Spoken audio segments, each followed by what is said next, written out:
Hi there, and thank you for tuning in.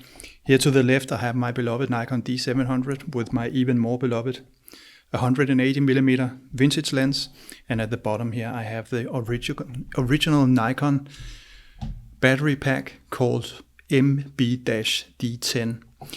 And to the right over here I have the competitor, so to speak, the Meike MKD300. And this one is significantly cheaper.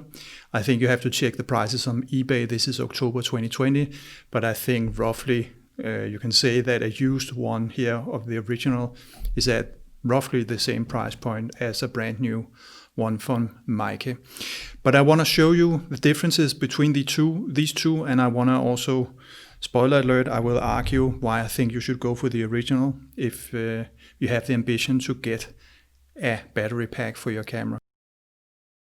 First up is the fact that you can shoot obviously in vertical mode, and I think many that shoot a lot really enjoy that you can shoot in vertical mode. You get the front and the rear command dial along with the shutter release here, and you also have the AF on button here, and you get the joystick here. So a lot of the things you're used to from, I can say, normal operation that follows with the battery pack in terms of these buttons, 1, 2, 3, 4, 5 buttons. Also, you can lock the battery pack so that you don't accidentally hit some of the buttons here. If you don't want to use the battery pack, you can lock it here in connection to the shutter here. It is not an on-off switch, but it's just a switch that locks the buttons so they simply don't, you can't activate the battery pack when it's locked.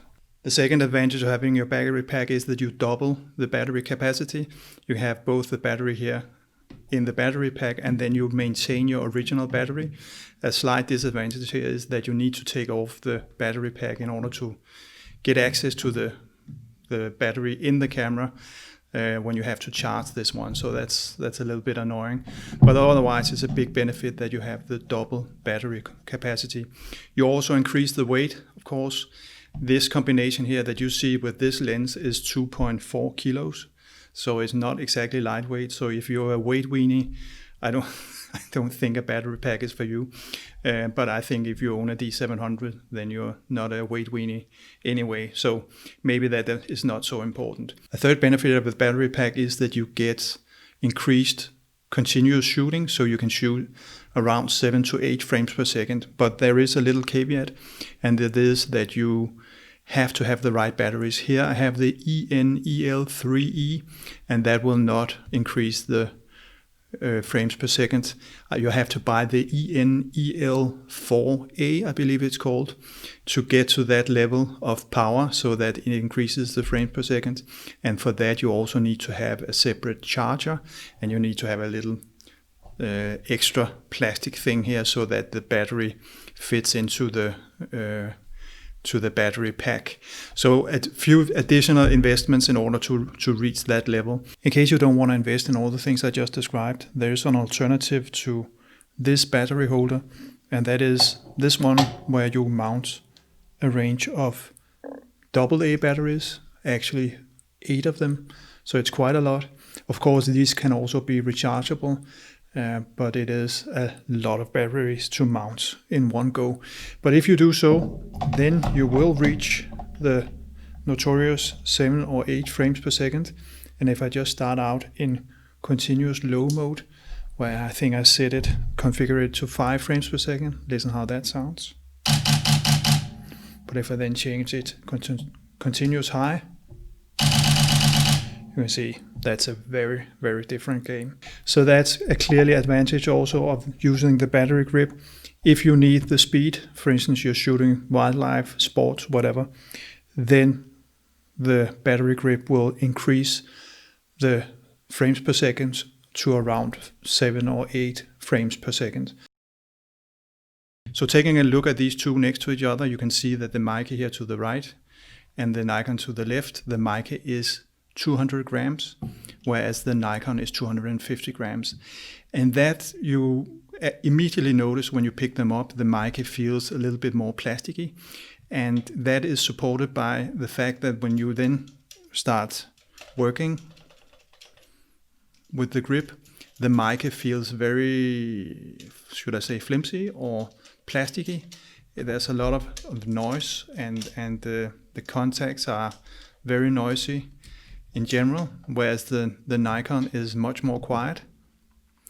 It's not so that it doesn't have a sound, but it just feels much more premium than the mica does. The second thing you will notice is that when you're working with things here, the mica one, it's as if it rattles. The Nikon has a little bit the same, but it's not as much. It just feels like, it's not the same feel. You can also hear there's a sound here when you close the Nikon. There's a little sound that it snaps into place, whereas the mica doesn't have that. It's just not the same premium feel. Another observation is here, and maybe that's difficult to see here in the video. I'll see if I can turn them like this so it's easier to see. But if I take a little euro here and put it here, you can see I can place that one here, because there is sort of a little deepening here in the grip. Whereas if I try to do that on the mica, you can see it rolls off. And that's simply because this deepening here, or engravement or whatever you call it, is missing over here on the mica. And then we may say that's a little thing, but actually when you hold the grip, as I do here, and you have a big hand, you see my pinky here, it can stay, or it can fit underneath the big wheel here that you use to mount the grip. Whereas on the mica, it's, you can hear again, right? On the mica, it's really annoying because my pinky here keeps hitting that wheel. So it's really, maybe a small difference, but it means a lot if you have to carry your camera, especially when it weighs 2.5 kilo for many hours. And it really is annoying that you have this finger hitting the wheel.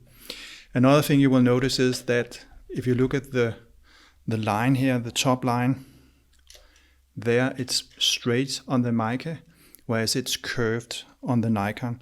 And again, that means that when you grab the camera like this, it sits much more naturally with your hand than here. It's not like it's bad, it's just not as good as the original Nikon. The buttons and the layout is very much the same, and I would say the joystick very much feels the same on the two. But again here, the buttons here, you can hear the mica versus the Nikon. Nikon has a much more discreet sound, and again, just a more premium feel to it. So much nicer to work with the Nikon, I would say. And also here you can see that if you notice the rubber surface here on the Nikon is complete, meaning it covers your entire thumb, whereas in the mica it's only in here. You have this, plastic instead of the rubber here in the curve. Again, a small difference, but still, if you have to hold this camera for hours and hours, you will love that there is this rubber surface all the way here in the curve. So maybe small differences, but noticeable differences as I see it. And that's why I would strongly recommend that if you can afford it or find it used on eBay, I would go for the original Nikon version. So why did I buy the mica when I recommend you to buy the original? It was actually by mistake, because I didn't check the ad properly when I bought it on eBay, and I was sort of under the impression that I was buying the original, but I was not. And when I went back to the ad, I could see that it was my mistake. So my advice to you is, if you want the original, if I have convinced you to buy the original here, make sure that when you see the picture that you can see this plate here at the bottom left of the battery pack, where it says Nikon multi-powered battery pack MB-D10.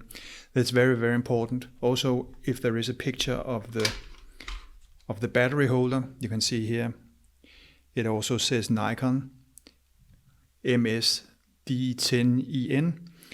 So either this one or this one here, make sure you can see those, because I think you can only buy this used. So make sure that you can see those pictures, so you're absolutely sure it's the original Nikon you're buying. So here on the summary screen, I show you the pros and cons of owning a battery grip. And I hope also throughout the video I've shown you the difference between the Mica and the original, so that you can make an informed decision as to which one is the right for you. As always, thank you for watching. Happy shooting. Take care. Bye bye.